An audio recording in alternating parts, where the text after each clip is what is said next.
And while you're doing that, I will turn off my background. That's a little better. Yes, it does. I'm going to turn off my background, which was pretending that I'm in the White House, and I'm not. I love it. I love it. I love it. I'll just make this a little bit more serious. There we go. I'm at home. Okay. So Phil, let me just start off. First, welcome again. Thank you. Thanks for having me. So glad to have you here. Phil, start off, just tell us a little bit about your story from being a very serious kind of mainstream Jewish journalist to having your own kind of radical publication, now defining yourself as anti-Zionist. How did that happen? Give us a little bit of fill us in a little bit. Sure. You know, I'm 65, so I've had a long career. When you say I was a serious mainstream journalist, I certainly was involved with a lot of mainstream publications. I did a lot of celebrity journalism and other things. I feel that my serious work began at a late, I'm a late bloomer, began in 2002 when the United States prepared to invade Iraq. And that's when I realized I saw a lot of my friends in the journalism business. I've been fairly successful, even though I don't think the work was that serious. As I say, it was mostly glossy celebrity profiles, other kind, feature journalist. I was a feature journalist.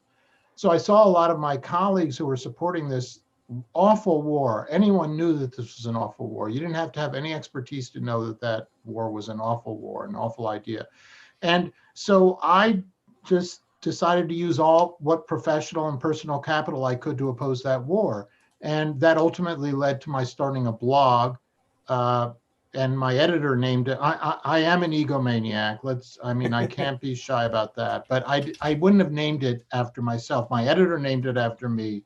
And it was going to be this personal blog. And it quickly developed in 2006, into this consideration of Zionism as a Jew who's very uncomfortable with Zionism. And I think I met Leah on probably my second or third visit to Israel and Palestine in 08 or 09.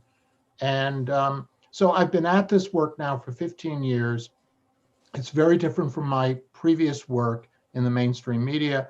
It's journalism, but it's also advocacy. I am a cause-oriented person. That suits my personality, and I'm blessed to be involved with. I'm blessed to have met a lot of really important, interesting, and serious people, including Leah, who are engaged by this question. This is a very difficult question, obviously, and I look forward to seeing Yusuf and John Allen on your show in months to come. Very serious question, extremely perplexing, not that complicated. And for a Jew, there's a very important role to play. And happily, the site that I'm involved with has now evolved past my very navel-gazing concerns about being a Jewish anti-Zionist. It's gotten into a more appropriate consideration of just human rights, the simple question of human rights in Palestine and in Israel. So I hope that answers your question, Peter, but I could go on about myself forever. So I'm sorry if I rambled. No, that was terrific. And Leah, feel free. I mean, you and Leah have a history going back that I'm only vaguely aware of. So Leah, jump in and pump Phil with questions. Well, I should just say Leah was one of my guides, and and of course she's done great work herself. I don't know if you've seen her documentary. It came out a few years ago, really about By the Side of the Road. Yes, about the Israeli consciousness and lack of understanding of what had been perpetrated there. Well, I was blessed too to have Leah as my guide when she took me down to Beersheba and traveled a bit around the Negev, and that was a great introduction to me. I was a bit aware of what had happened, what was going on in the West Bank. I was totally ignorant about 48 Palestine. So this was a big help to me as well. So this actually leads me to my first question for Phil, which was, I've only worked in the US for 1 year as a journalist, but I've started covering Israel and Palestine since '06, and I've been based there for most of my life. And I think that just like you, I started working for an independent news network, the Real News Network, because I saw that there was a huge gap between what was being reported in the West and what was going on the ground in Israel and Palestine. Now, I've only ever really covered Israel, Palestine as a journalist, so I don't know if this is the case for all the different foreign kind of stories that are reported in the American domestic press. But I guess my first question to you is, why was there and continues to be a need for Mondoweiss, and how do you understand this enormous, canyon-sized gap between what is going on in the ground in Israel and Palestine, and not just in terms of the occupied territories, but also in Israel, and how it is reported on in the West and specifically in America? Thanks, Leah. It's a very big question, obviously, and it's sort of the central question. So let me take it apart a little bit and try to address it in a couple of parts. First of all, as to whether this happens in other aspects of foreign policy or American conduct, American behavior in the world, I imagine it does, but I'm a tunnel vision kind of person. And so I can only talk about my beat. And so with respect to what this gap that exists in the American understanding of what is going on there and what the reality is, and the necessity for the work that I do, and I'm not trying to put on airs here. I have long hoped that I would become obsolete. And I'm sure, Leah, you've had similar feelings. We hope that the day will come when certain attitudes are so reflected in mainstream reporting that we are regarded as pioneers who help bring this awareness to a wider audience, and then we're no longer necessary. We were the pioneers, as I say. I think that day will come. But to address your point, why is this? Or how big is that canyon and why does it exist? I think the why is a very hard question. Today, Tony Blinken, who is Biden's nominee to be Secretary of State, was talking to the Senate about he's seeking confirmation as he will get confirmation as Secretary of State. And all the questions that came up about Israel and Palestine were totally divorced from the reality. They were all about preserving a Jewish state through a two-state solution. That was the mantra that Blinken said. We want to preserve a Jewish democratic state by having a two-state solution.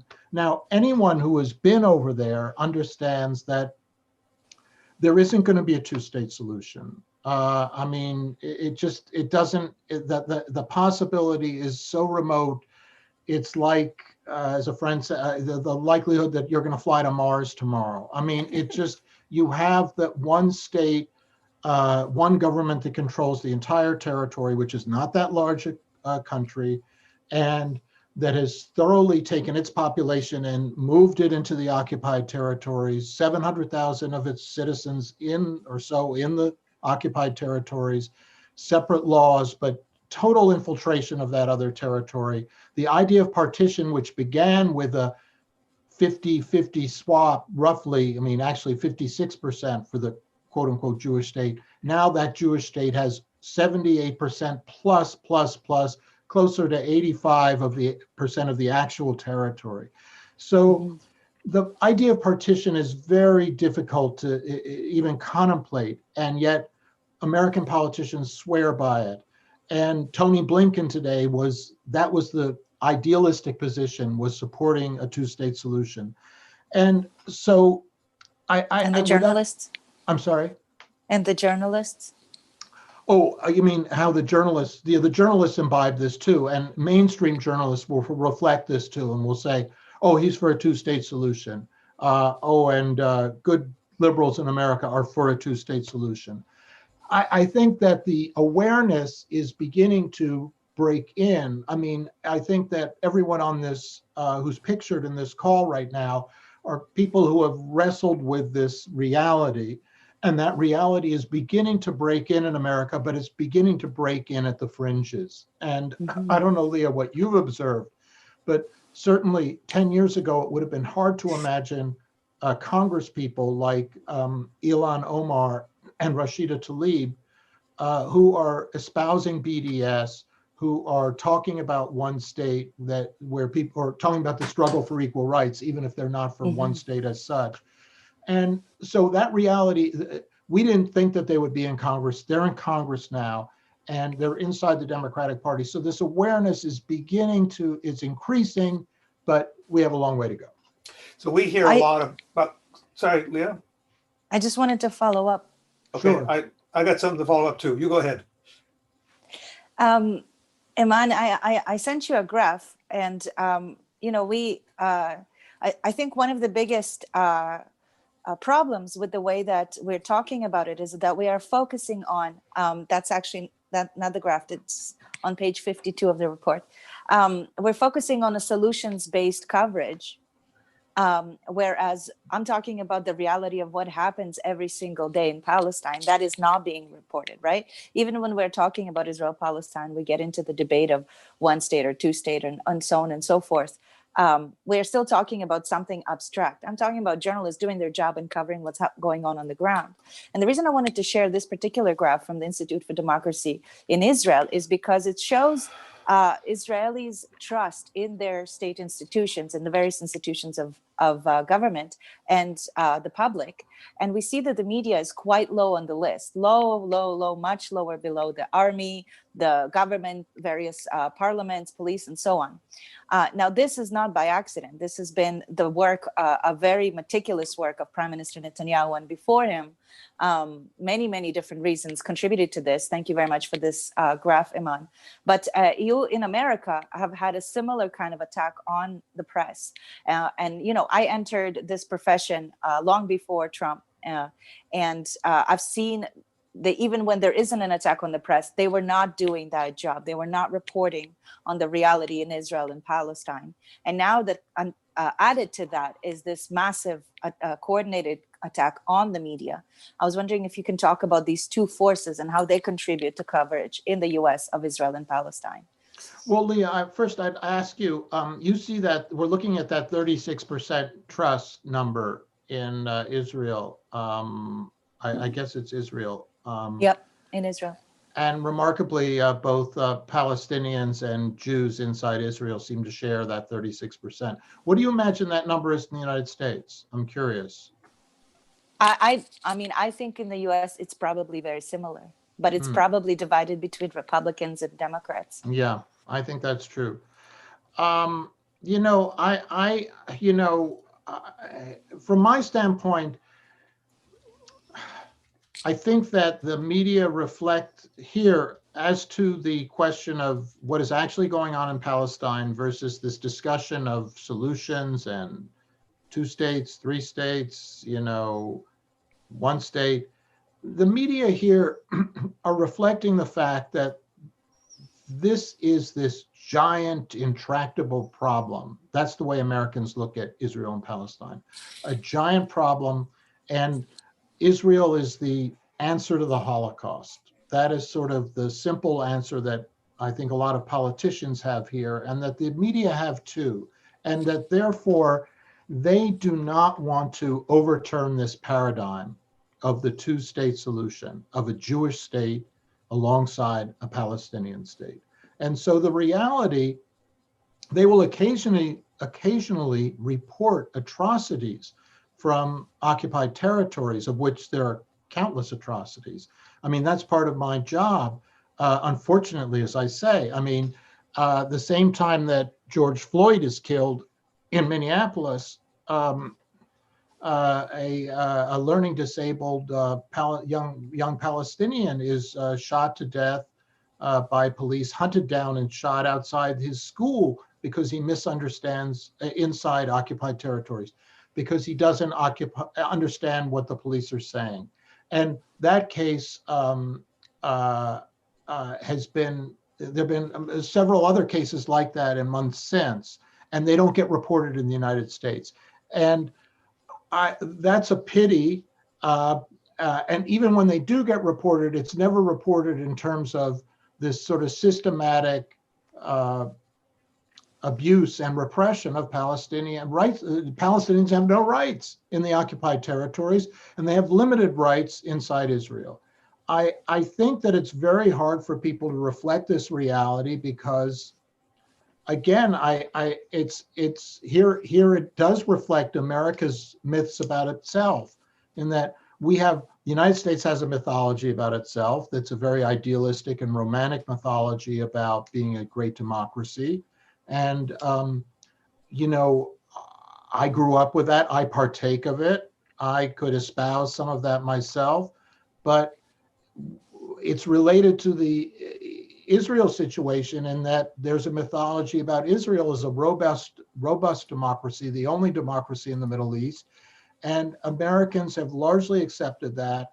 And they feel that because of the Holocaust background and because of the effect of the Israel lobby inside American politics, they feel that if they somehow removed the Jewish state or delegitimize the Jewish state, that there would be chaos and Jews would be pushed into the sea and slaughtered in Israel.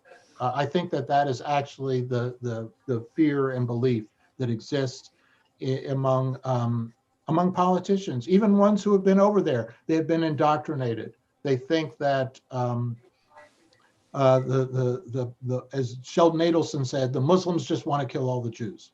Is that responsive to your question, Leah? Phil, maybe Leah, Jeff, I want to get onto it Go slightly. ahead. Go ahead. Yeah, okay. So I'd like to talk a little bit about where the contradictory tendencies you see in American Jewish society. Surveys show that Canadian Jewish society is much more conservative in general than American society. Canadian Jews go to Israel more, they spend more time there, they feel their identity is more, this is survey data, their identity is more linked with Israel than American. Our impression here is that in America, the divisions are greater, that there are more and more acute contradictions amongst American Jews. And it's hard for us to get a sense of which way that's going. So on the one hand, you have the AIPAC and all that stuff. On the other hand, you have Jewish Voice for Peace. And then in the middle, maybe this not be fair, you have the Peter Beinart kind of phenomenon. Can you give us your read of what's happened? What are the contradictory currents in American Jewish society, and which way it's trending based on what you see? Certainly. I think that we should begin by stating that traditionally the American Jewish community as an organized entity, and this is not talking about dinner table conversations or argument with the son or as an organized community, the American Jewish community has been monolithic in support of Israel for a long time. And that is the headline that really needs to be acknowledged. I don't think it's that different from Canada in that respect. And so I can look over at my shelf right now and I see a book from the 1970s about the American Jewish community and relationship with Israel. We are one, with an exclamation point, with no irony. That professor of Jewish studies, Melvin Yurovsky, would have said that with triumph. We are one. American Jews, Israeli Jews, we stand behind Israel as a Jewish state. So today, when one speaks of now that has begun to change since the 70s. We are one reflected that those wars that Israel had reflected Holocaust consciousness in American life and in Jewish life of the 70s. It was a generation and more ago. Today, the organized Jewish community is still lock, stock, and barrel for Israel, with some tiny exceptions. And you will find, if at a major synagogue on a forum on U.S.-Israel Jewish relationship with Israel, you'll have young liberal Zionists stand up and say 95% of American Jews are for Israel, support Israel. And I think that they are correct about that 95% of American Jews support Israel. Now, what the notable differences and the notable trend involves the fact that people like myself who feel some historical distance from the Holocaust and who are very involved in an American struggle for civil rights have brought those lessons to the Israel-Palestine question, have been to Israel and Palestine, and are questioning the idea of a Jewish state. And I would say that it's 5%, maybe it's 10%, maybe it's 15, but there is a real erosion at the edge of the Jewish community around these questions. And I would say that here, the great scholar of Zionism, I'd go to the great scholar of Zionism, Ernest Hemingway, who in, The Sun Also Rises, when the characters ask, how do you go bankrupt? Well, it was gradual and then it was sudden. So I feel like that type of trend, I'm very hopeful about this trend, but I feel that we are seeing a trend inside the Jewish community that 95% consensus that I just described is really atherosclerotic. It's an older generation. I'm old, as I said at the start. I want to emphasize my ageism includes prejudice against myself here, but they're old. They're just wed to this old paradigm, and the young kids are just not down for it. It's the dead hand of the past in that they're the donor class, they're the chairman and CEO class of these organizations. But when you say AIPAC, it's just AIPAC. No, the Conference of Presidents, which is AIPAC, which is constituted in part by Americans for Peace Now, a liberal Zionist organization, they're all for Israel. And yet at the edge, you begin to see this real questioning. And the questioning is happening because people have met Israelis like Leah, or they've gone over and toured with people like Leah. And they've seen that it's worse than Jim Crow. It's apartheid. And so that consciousness is breaking in among young Jews who don't feel that saying these things is going to cause, Auschwitz to reemerge on the landscape. Okay. I'm sorry if I went on too long, but that's the beginning of an answer to a very difficult question. Excuse me. What about is there such a thing as a Peter Beinart phenomenon? He gets in the Yes. New York Times. Can you talk Yes. a bit about that, the importance of that? Is it significant? Yeah, Peter Beinart is a very important figure in American Jewish life. For those who don't know, Peter is, I guess he's pushing 50. He is an observant Jew who really cares about the opinion of his parents, unlike myself, and I think Leah too, I can include in that. Peter used to speak at AIPAC events. He was very pro-Israel. He's always been pro-Israel. And today he has called for the end of a Jewish state. So you see I think, a very brave and courageous struggle on his part. He's not where I am on this. I wish he would go further. I wish he would support BDS, which is the only appropriate response to the human rights abuses that are taking place. But he's made this journey, and he has been embraced at times by liberal Zionists because part of his journey was saying, no, Palestinians shouldn't have equal rights to Jews. There should be a Jewish state, and let's have a two-state solution and just let the Palestinians have their state. And he's moved on to say that's absurd. You can't separate these two populations. There are too many settlers, just a lot of the stuff I've said. He said this has all happened in the course of 10 years or so. So you've gotten to see this very public transformation of a leading intellectual. And to your question, I think there are many Jews like Peter Beinart. And when he was a liberal Zionist, they used to have you go to these liberal Zionist conferences and they'd have t-shirts saying, because he was critical of Israel, but loved Israel. They loved that. So he had t-shirts, Beinart's Army, where the young people really wanted to have a charismatic person who was supporting equal rights, or some, not equal rights. He wasn't supporting human rights rather than these slaughters that Israel was doing in 2009 and 2014. Peter Beinart was this alternate reality for them. Well, Peter Beinart has now abandoned those organizations, left them high and dry. And to answer your question, I think it is a trend, and you're going to see more and more Jews following in this course.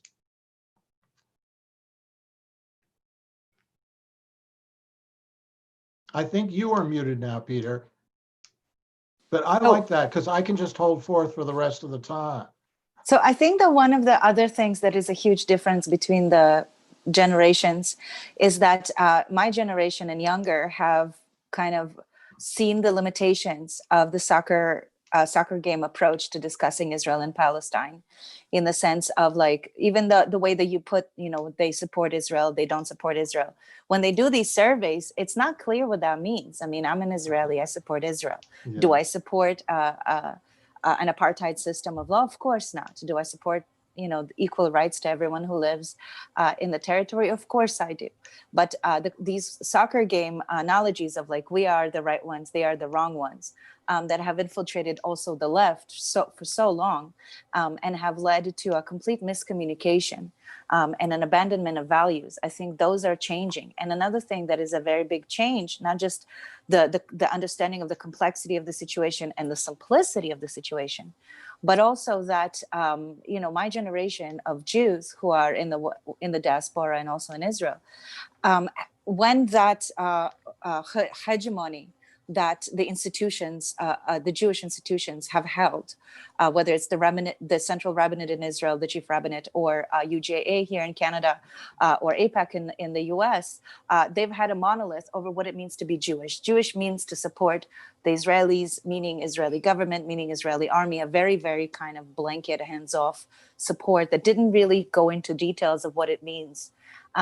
When that hegemony was broken, a lot of Jewish people, especially my age and younger, have rediscovered their Jewishness and have given themselves the permission to explore their Jewishness in a way that's separate from Israel and from the institutions. And I think that is a huge revolution. It's a huge liberation for Jewishness in our community, because once we stop identifying our Jewishness with Israel only, we are free to reconnect with our 4,000-year civilization and everything that means, including, of course, justice and human rights, which we have a very long history of that. And I was wondering if you're seeing that as well. Well, Leah, I'm curious. I do, but I want you to tell me, how large a group is that? How when you say everywhere I go, it seems that it's just burning like fire everywhere. Like I run a Jewish school here in Toronto. I didn't think that I would ever be in a situation where I would be in Jewish education. Wow. And yet Wow. it's everywhere I look. Wow. People come up to us and they're like, listen, I grew up in a very pro-Israel family, very conservative, was never allowed to speak my mind. But then I discovered that I have a lot of Jewish connection to my heritage, but it's got nothing to do with Israel. Where can I go? And I think that is a bypass that is very invisible, and it's becoming not just a river, but a real torrent of young families who don't want to raise their children on Israeli militarism and don't want to raise their children on a very conservative, hegemonic understanding of Jewishness and a very patriarchal and queer phobic understanding of Jewishness. And because they are separating themselves from that hegemony on all of the social, cultural, religious, and spiritual questions, they're also inherently separating themselves on the political questions. And that's an incredible thing to watch. It's not so much in Israel, but in the diaspora, I'm seeing that, spreading. And I was wondering whether you're seeing that as well with your readership, whether you're seeing more demand for Jewish content that's not based on Israel. I think the answer is yes. But I also feel that I am not a good informant on these questions, and that you are. And so I'm more interested in what you have to say about it than I do. I certainly am aware that. What a journalist move. Yeah. Well, I mean, it's a little bit sincere too. Just a little bit. So no, but I'm curious. So Leah, I mean, certainly would you, there is in the United States this organization, If Not Now. And I don't know how many people are familiar with it, but this is young Jews who were typically raised in a very religiously affiliated background, and who are now in their 20s and who strongly rejected the Zionism, not completely, but they didn't want to be force-fed love of Israel. And you know what's amazing about If Not Now is that they only have one goal. They're also here in Canada, and their goal is not ending apartheid in Israel or two-state or one state. their number one goal is ending Jewish institutional support for the occupation. So they finally understood that as Americans, their job is not to meddle in Israel and Palestine, but to get American support out of the American foundation that holds up the occupation. And if they just succeed to do that, they would end up leading to peace and justice in Israel and Palestine more than anything else they could do. And the same thing here in Canada.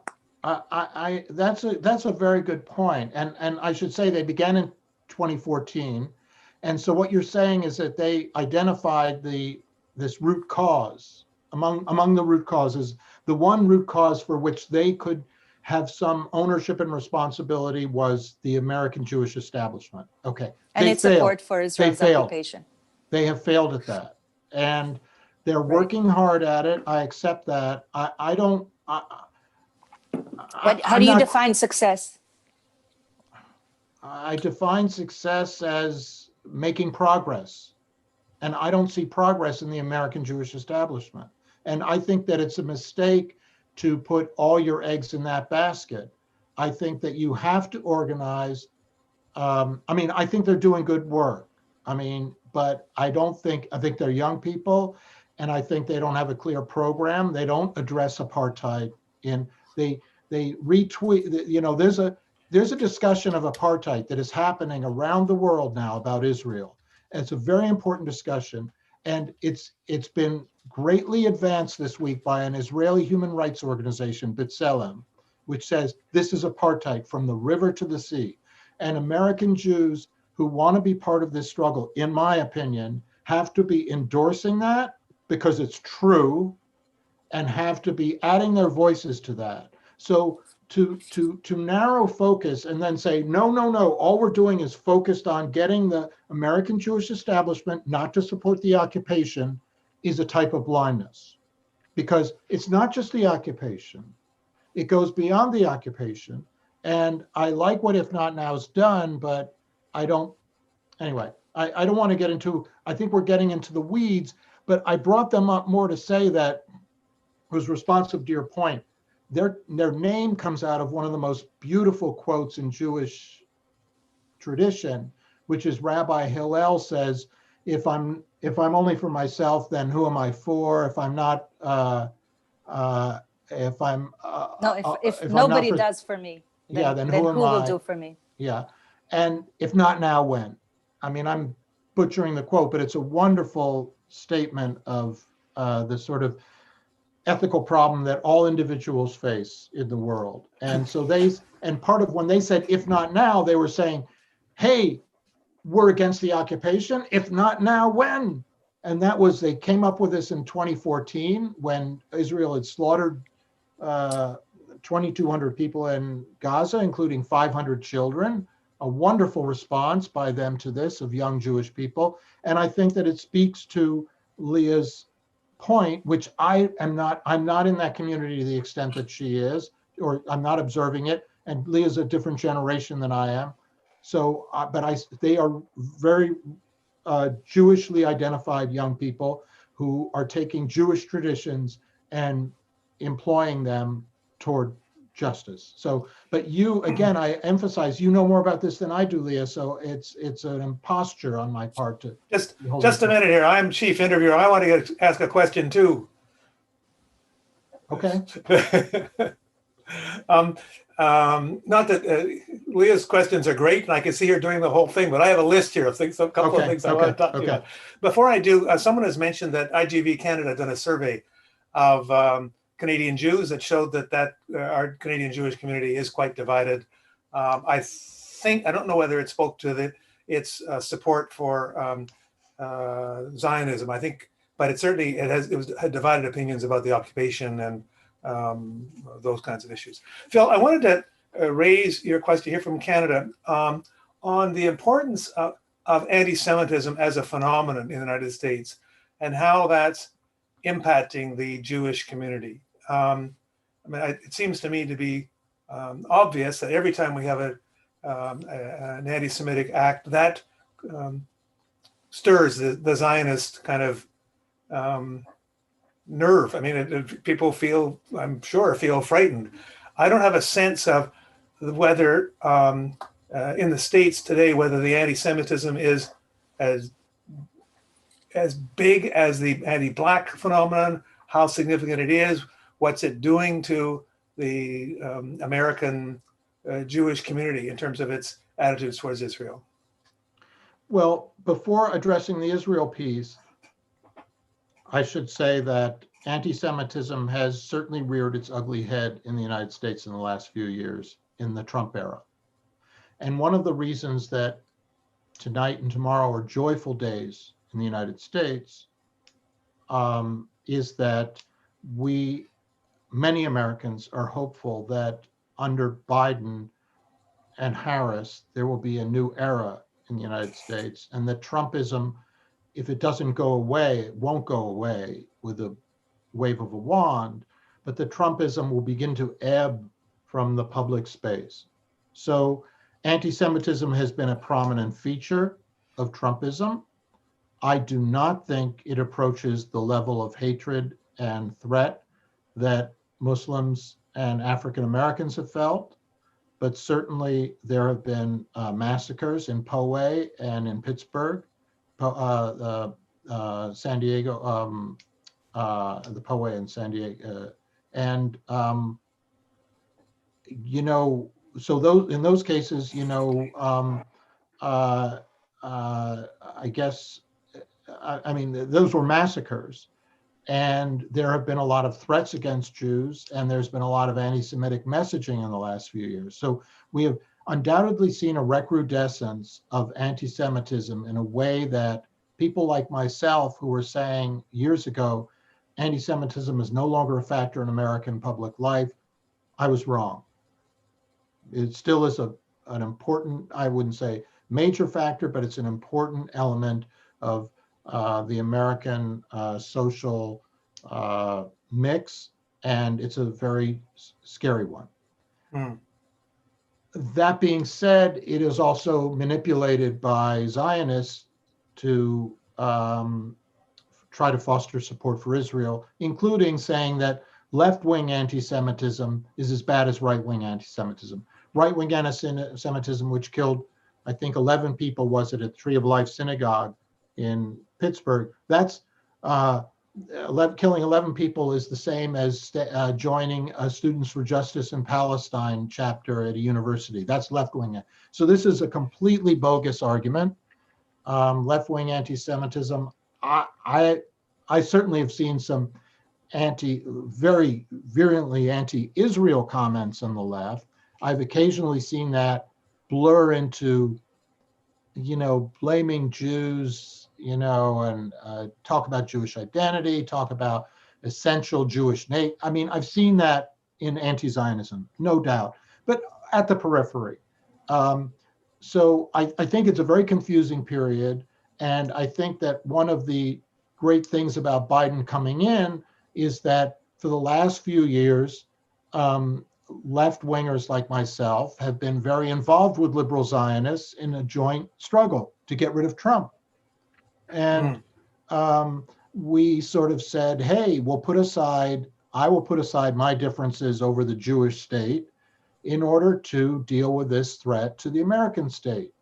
And so now that threat is an immediate threat of Donald Trump in the White House, as of tomorrow, will be gone, champagne, hallelujah. And we can begin to focus on the ways that the liberal Zionists are misrepresenting reality, misrepresenting apartheid across the sea. Yeah. Okay. I hope that's responsive. Yeah, to that's good. Thank you. I'm going to ask Leah to come back here in a second. I just want to remind people that put your questions up on the Q&A. Karen Walker will be looking at your list there, and we'll be pitching questions to Phil. We'll start that. We have about another 12 minutes of conversation here, and then we'll go to the audience Q&A. Leah, do you want to come back in here? You're muted, Leah. I wanted to follow up on our conversation about the press, since your primary role in Mondoweiss is being a journalist. I found it very interesting after I worked in Israel, Palestine for a bunch of years as a journalist and did all this stuff. And then I made the film and I took the film on tour and I went on 20 countries and I spoke to activists in Wow. all these different places. And I found that there was this opposite effect. So while I became a journalist because I saw that there was a chronic, bewildering lack of coverage of Israel and Palestine beyond the talking points in the mainstream press. What I saw when I went on tour and spoke to activists all over the world, it's that they go to Mondoweiss, they go to the Real News, they go to Electronic Intifada, and of course 972 magazine, and that's only thing that they read. And in there, and so there's an opposite kind of matching effect of hyperinflation of certain voices and certain understandings that first of all is decontextualized from the region, secondly decontextualized from history, and thirdly is feeds back into this soccer match politics. And I was wondering whether you see the same thing, or maybe that's just something that I observed. And secondly, what if you do, what do you see is a way for us to find an intelligent, analytical, dialectical medium where we're actually thinking through the ever evolving problems rather than using the same mold to see the reality as it is unfolding? Leah, I'm just Well, going to jump in. Just hang on for a second. I see some people putting questions in the chat. Put them in the Q&A. We're not going to respond to questions that are put in the chat. We'll respond to ones that are in the Q&A, please. Sorry. so Leah, I feel that's a tall order, what you laid out. It reflects your the size. You have a big brain, and your I don't want to hold a brief for journalism because journalism changes. But when you say soccer match, it's very similar to coverage of politics that's called a horse race. They say, why are you covering politics like a horse race? You know, journalists have that very superficial element to their approach. So when you use the word dialectical about your expectation, your hopes for journalistic, what they can produce, I don't know if they're ultimately going to be sad. I feel that ultimately you are going to be engaged with more analytical thinkers, who will certainly be engaged with journalism.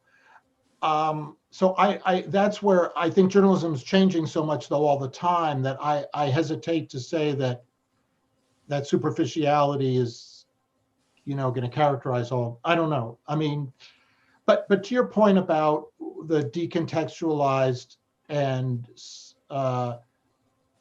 place that people go to among activists. Yeah, I think that, I mean, from my standpoint, I think there's been a shattering because of the internet. It's shattered everything. And there's been great stuff that's come out of that. But part of what comes out of that is things like Parler, and Alternative Facts, where these crazy right-wingers went and they were in their own community and they fed each other their own information. I don't mean to analogize the left-wing discussion to that completely decontextualized discussion, but there are certainly elements in the left where we're talking among ourselves. And, certainly if you go to the left and people who are reading Electronic Intifada and 972, they have a rich understanding of what's going on over there. And sometimes that is detached from reality, and that they're not aware of, or they're not fully cognizant of the fact that huge percentages of the Israeli public would never contemplate, has no idea of what justice means.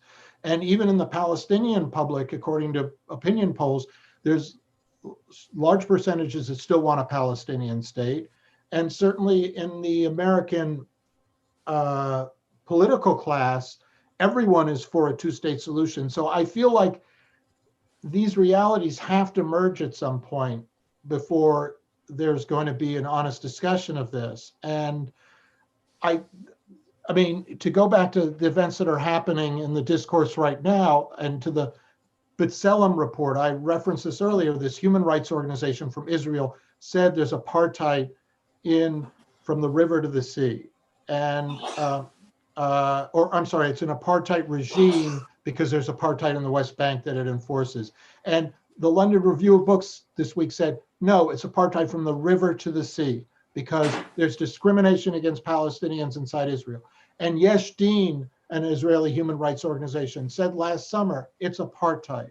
And Palestinian organizations have been saying it's apartheid. So this discussion that happened in South Africa on the left among activists is happening now it's always been happening, but now it is really gaining traction. And today Human Rights Watch even retweeted the report from the London Review of Books saying it's from the river to the sea. So you see even Human Rights Watch engaging this discussion. I feel like this is one way that the model for the left is that we have this discussion that feels like it's isolated and that we're all talking among ourselves, but that we break through, and that I think is the model. I've been going all over the plot with your question, Leah. I'm sorry if that's not fully responsive. But to your point and to Leah's point, I did a blog post this week on the B'Tselem report and so on, talking about, is it fair to call Israel an apartheid state? And I had lots of people write in and say, well, the debate's over. I say, well, the debate's over for people like Leah and me and Phil, but it's not over for the great mass of Canadians for sure. And we have to find a way to carry that debate forward. It's a bit of a narrowing vision of the world to say, well, the debate's now over. It is, but I mean, I think that the reality that these people reflect when they say that is one that, I mean, I can remember traveling through Calandia checkpoint with Leah. When you're there, the debate's over. I'm sorry. I don't, so that's why they say this, that this reality is so enormous, that the enormity of the abuse is so profound and oceanic and inarguable that you are shocked that there would be a debate about this in the United States. And one of the things but the point is it, but I accept your point. I take most people still don't agree with us. I mean, of course. And what was important to me about this London Review of Books article saying river to the sea is that it says, what's the firewall to this understanding? The firewall is liberal Zionist organizations that have been there and they know it, but they can't let this awareness creep in over here. So there's a real struggle now with liberal Zionists, and that's part of my, you saw my anger rise about if not now. For people who know, for people who've been there, this is a which side are you on question. Right. But on the left, there's usually a much harder criticism for the person right next to you than for the gaping mass of the mainstream. But speaking of the mainstream, I don't know if you've seen, there was a very important poll done by ECOS, which is a big polling company in Canada. And they asked the question of whether Canadians would support the International Criminal Court prosecuting Israeli war crimes. And the overwhelming majority of Canadians supported. So, wow, really? Another question about boycott. A couple of years ago, there was another poll done also by ECOS. They found that there was a growing support among regular Canadians for the boycott and divestment and sanctions movement, or at the very least for the concept of boycott in order to reach peace. And in terms of generic kind of soccer game, do you support Israel or Palestine? There were almost identical numbers for amongst Canadians. So whoever it is that's doing the work, What do you take away from that, Leah? What's your how does that affect your understanding of politics in Canada? Well, what I take from that personally, it's that there's a very big difference between politics in Canada and politics in America. Israel is very similar to America in the sense that Israelis are very political people. We're always reading the press, the news. Every bus is always playing the, news radio in the background. There's the news on every screen in every coffee shop. We're very political people, and everyone has an opinion. And if you sit down with Israelis and you don't use antagonizing language, you will find a lot more in common than you think. With Canadians, Canadians are much more similar to a very kind of conservative, shade of British in the sense that the discussion of politics is considered quite taboo. And anything that's contentious inside of politics is triply taboo. So what I found when I was touring the US, for example, is when I said that I was a journalist covering Israel and Palestine, people would either tell me their opinion or they would ask me questions. Whereas here, their face would become flush and they would do anything to avoid the conversation. So that's one thing. But another thing, I think it's that the Canadian press, as critical as much as it deserves criticism for certain things, has been doing a much better job than the American press in covering what actually goes on. Obviously, not nearly as much as it should. But I also think that there isn't as big of an awareness amongst Canadians of their, amongst white Canadians, of their role in the oppression of people of color, in their role in stopping Jews from coming here who are trying to escape the Holocaust. They're not taking as much responsibility for Canadian roles in slavery, Canadian roles in Indigenous genocide, Canadian roles in propping up white supremacy. So there isn't a constant questioning of whether I have a responsibility as a white Canadian towards Wait, I'm sorry. something. When you said they're not taking as much responsibility, are you comparing in that light? Are you saying that United States Americans are doing better at that? There's at the very least a conversation. I see.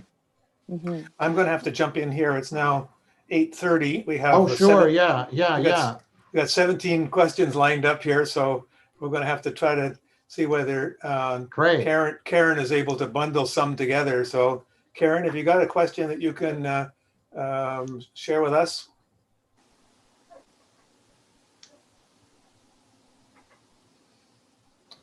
Karen. The first question is about how important is private U.S. Jewish money to the economy of Israel? It's a great question. I don't know. I can tell you anecdotally that everywhere you walk in Jerusalem, you see an American Jew's name on the side of a big building. And so you will see at the Yad Vashem, the Holocaust Memorial, it says the Sheldon and Miriam Adelson such and such building. Or so a lot of institutions, educational and otherwise, and civic, have American Jews' names on them, even in the occupied territories. So I think it's significant. I don't know how. I think, and I would say that these American Jews who are doing that are doing it out of traditional charitable reasons. They love this place.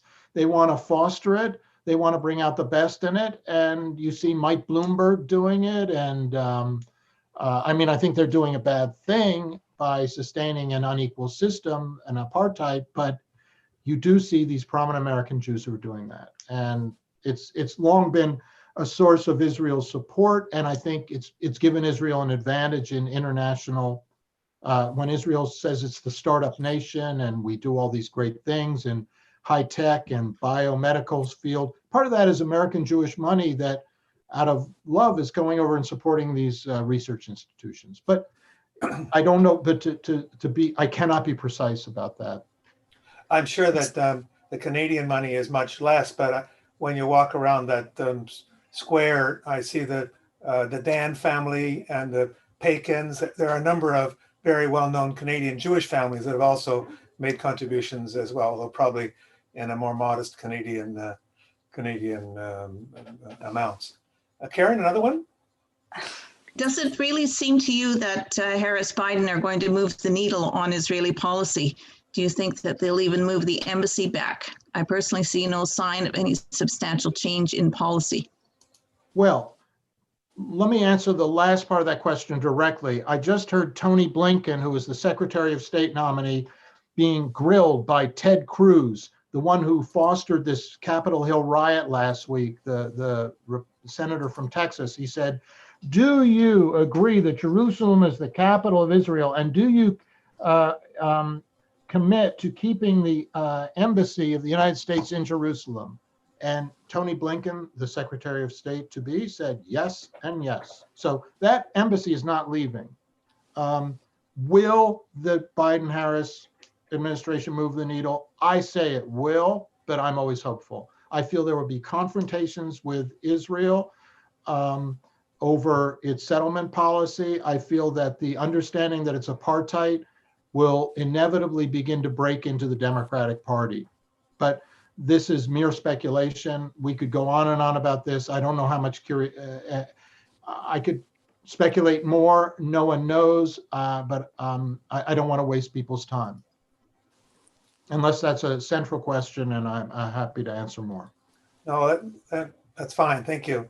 Karen, another one? And neither the New York Times nor the Washington Post have mentioned the B'Tselem report. Most North American reporters simply run as fast as they can away from Israel-Palestine content. What, if anything, could make reporters more willing to take a stand?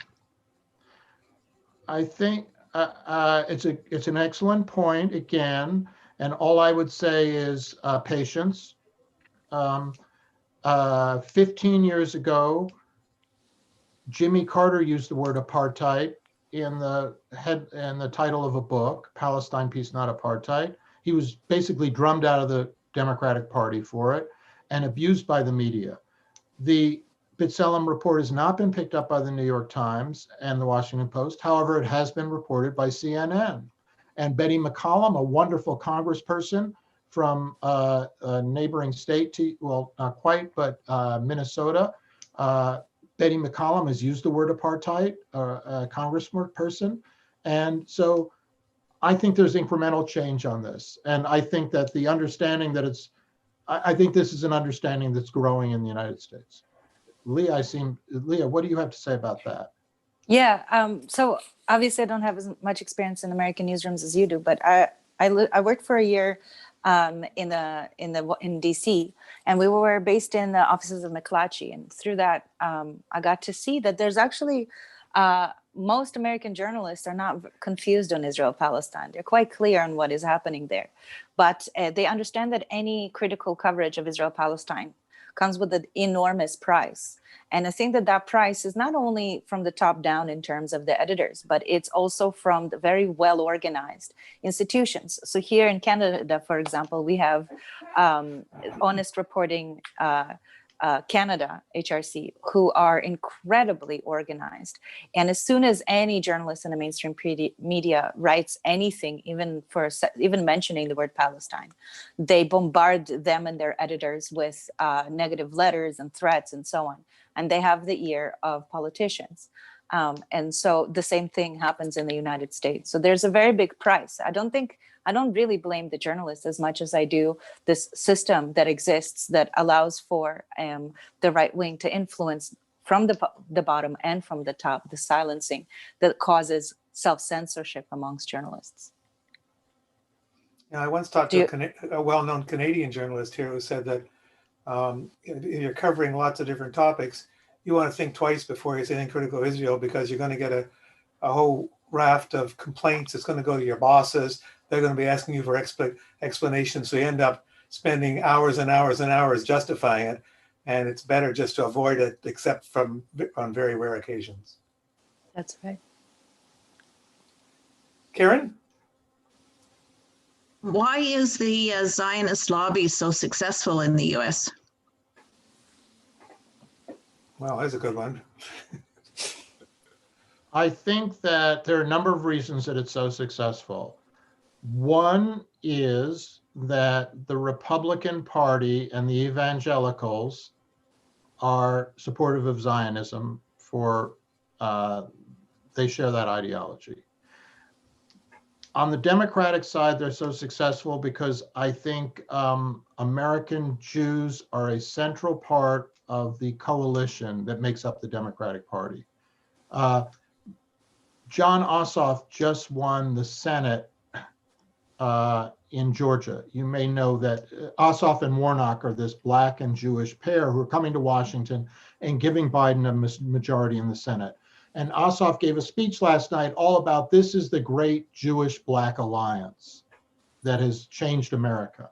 So he is accurate, I believe, with respect to the Democratic Party. Blacks and Jews are an essential political component, constituents, stakeholders in the Democratic Party. And those Jews have been overwhelmingly supportive of Israel, and Warnock and Ossoff have both been really supportive of Israel in that soccer game way that Leah describes.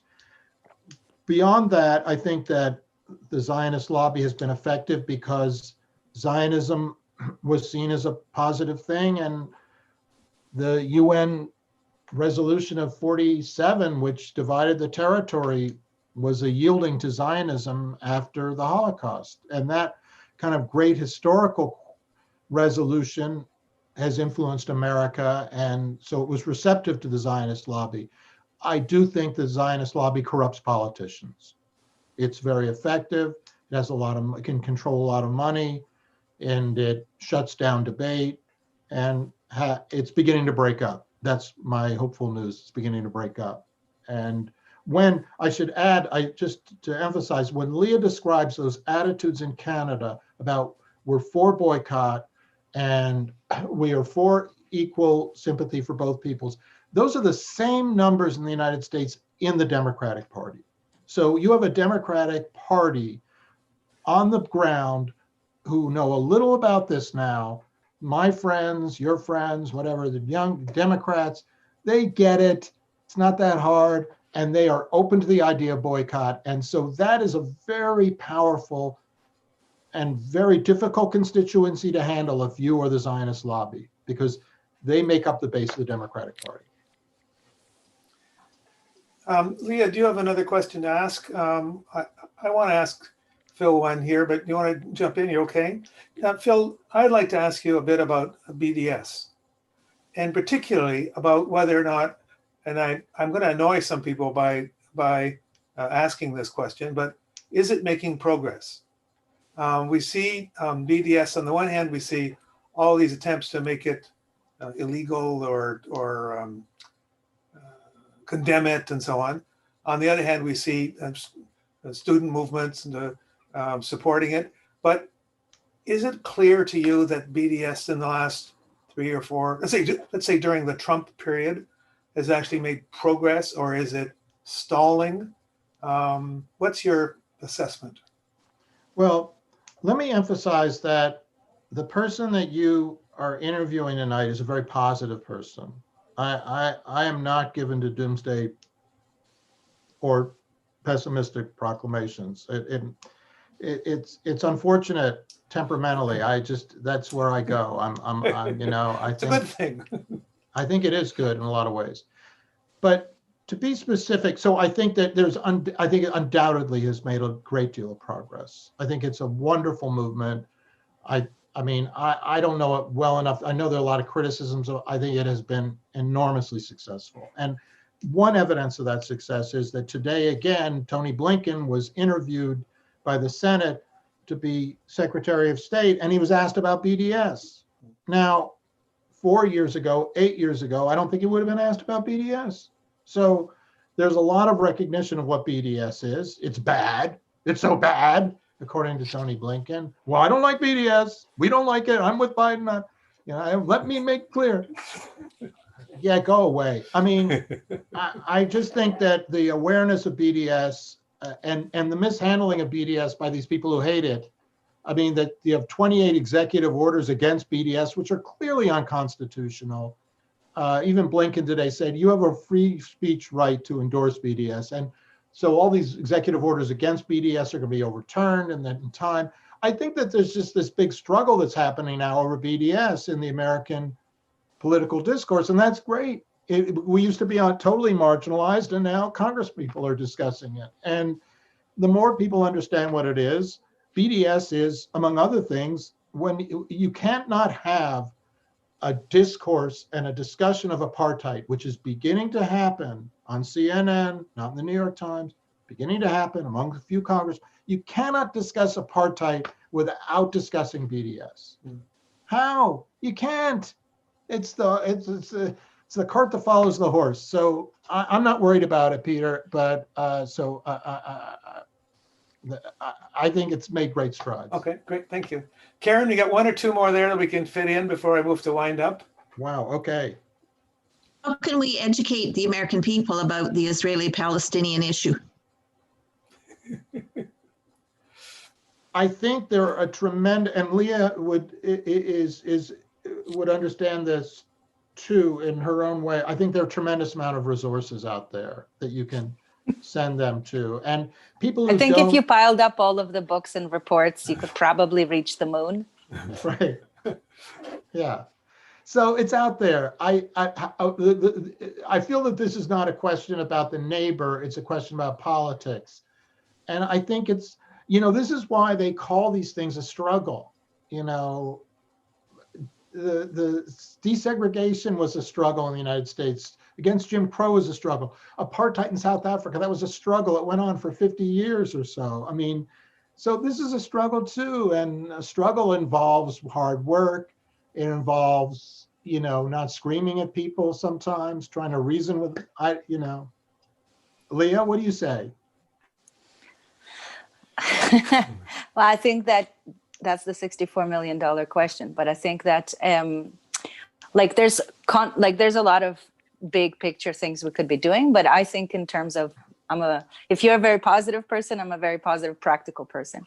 So for example, I think in Canada, we are very, very late to the game in terms of the work of CIJA and Honest Reporting Canada. So CIJA is the major, like the Canadian equivalent of AIPAC, kind of. It's the major pro-Israel lobby group in Canada. Yeah, and one wonderful thing that I can say for sure, working in a Jewish institution in Toronto, is that there's a growing, swelling frustration in the Jewish community, which in Canada, it's incredibly centralized. Half the Jews in Canada live in Toronto, and they're all affiliated and they're very centralized. But there is a very growing frustration with the big institutions such as CIJA and the UJA, which is a good thing. But I think, if we had a Honest Reporting Canada of our own, that could have gone miles in terms of protecting journalists. For every 100 letters that they get complaining that they use the word Palestine, if they got 200 letters complaining that they don't use the word Palestine, it could have at the very least been a one effective way. But I think, Canadians do a lot to self-educate. There's constantly tours and webinars like this, and OFIP does a lot of things. As you said, there's a ton of documentaries. I think that there's no lack of resources. There's a lack of understanding. And for an understanding, it doesn't have to be complicated. We just have to have these non-diabolical conversations with people who we sometimes don't agree with. And one of the things I was doing here over the last few years is co-facilitating a workshop called Beyond Polarized Kvetching, where we train people who are pro-BDS to how to talk to their family members and people they're in relationship with on Zionism, so that it doesn't lead to conflict, so that you can actually go down below the surface to your values and actually talk about what it is that you're really talking about. And when you come to the values, I have met very few Jewish people in my life who, when you go down to the values, would disagree that everyone is equal, that everyone deserves equal rights, that everyone deserves freedom and access to water and land and the promise of tomorrow. So I think that when we focus on that, we can have much better conversations. And when you have better conversations, you have deeper understanding. And is that, when you describe those discussions, that's a Jewish discussion you're talking about with talking to the relatives, is that right? Not only, but also, we also do one across that's interfaith and not faith-based. Yeah. Karen, I think you can put up one more question here, and then we'll have to move to our wind up. Do you think there is any possibility that Biden or Congress will withhold some funding from Israel if Israel continues with annexations? That, of course, thank you, Karen. I didn't cut you off, did I? That, of course, is the $3.8 billion question. I think that's everything. And I think that the answer is yes, that ultimately the United States will have to sanction Israel. I don't know when that's going to happen. Biden-Harris, when you say Biden-Harris, that gives me 8 years to be right, I think. I feel like, again, I go back to the Hemingway. I think this could happen faster than people say. And today, Tony Blinken was saying, or some senator, a Democratic senator was saying, you know, we can't have our U.S. aid going to human rights abusers, you know, elsewhere in the world. And it's kind of like, yeah, I get that. Well, an American-made gun was used by an Israeli soldier to kill a 15-year-old boy protesting settlers taking over his village land in occupied Palestine. This happened last month. And where is the outrage? I mean, this kind of thing happens almost every week. I mean, this case was a particularly glaring one. And who talks about it? Betty McCollum, the congresswoman from St. Paul, says this is USA being used for human rights violations. So that discussion, I get upset because just to see a picture of young Ali Abu Aliyah is to see a young innocent person cut off from what might have been just cut off at 15 because he wanted to killed because he didn't like settlers taking his village lands. It's just a horrifying case, and there's been little coverage of it in the United States. And yet it's this type of case, the only answer to that is to cut off American aid. And the reason I'm hopeful that will happen is because, again, this, as Leah mentioned, the Canadian electorate, the Democratic Party base knows this is happening, and they are open to the idea of sanctioning Israel. And so this discussion is going to begin in earnest inside the Democratic Party, I believe, hopefully, and ultimately there will be some penalty for these human rights abuses. Okay, for the people who asked questions and didn't get answers, we will capture all those questions and send them along to Phil and see if we can do something with it. Don't go away, Phil and Leah. I just want to remind everybody about our upcoming webinars on February 24th with Youssef Munir. Youssef is one of the early Palestinians to be talking about a one-state solution. We're going to be talking to him about why he thinks there hasn't been more uptake on that within the American Palestinian community. We're also be asking him what he thinks is the appropriate way for us to interpret and act with respect to the Palestinian Authority. And on March 23rd, we're going to be talking to this man, John Allen, who is a liberal Zionist, very thoughtful man, the kind of person that I think we need to be having conversations with, and I think this will be an interesting conversation. Next slide, please.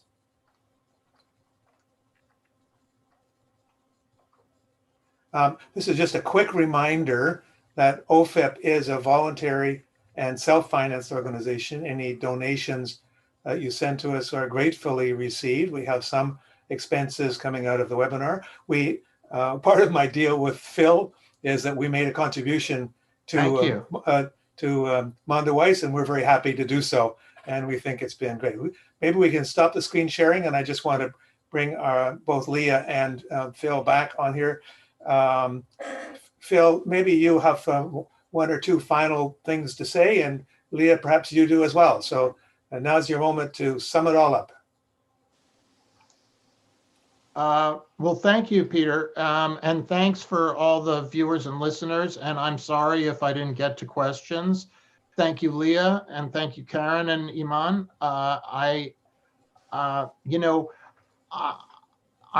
Just to conclude, I'm a positive person, as I've said, and I think that one of the shocking things about listening to Tony Blinken today, the Secretary of State, is that it's like the eight years didn't happen. The last 8 years didn't happen. That 10 years ago, Israel didn't insult Joe Biden by announcing settlements when he went to Jerusalem. They act as if there's still a two-state solution, even though there have been hundreds of thousands of people moving. And the reason I'm optimistic is they know it all. All these people know it. People like Biden and Blinken know it. They're waiting. I believe they are waiting for their chance to give it back to this country that has insulted them, that has insulted American foreign policy on this question. I think that's going to start to happen. I think they're going to choose their opportunities, and I think they're going to be mobilized by, they're going to be enabled by a Democratic base that is increasingly aware of these questions. Thanks in part to Leah, to myself, to OFIP, when we talk about a struggle, a grassroots struggle, that's what it means. It means people engaging in these types of forums, sometimes very small. This is a very large one, but 20 people, 10 people. These are the, as Pete Seeger, my late neighbor, used to say, these are the capillaries of a healthy system. This is where the blood really, that's where it goes out into the body, is through the capillaries. And so I just have great faith in the ability of people to communicate at this level and to make a difference. And it's happened in other struggles, and it's happening in this one. Thank you. Well, Phil, I think we all think that you're making a difference. Oh, and so thank you. we appreciate that. Thank you. Thanks. Leah, do you want to just say a few words before I do my final few words? Please go ahead.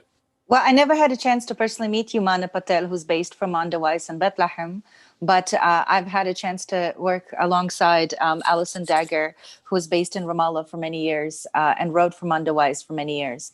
And I'm so grateful to her and everything I learned from her and her level of professionalism.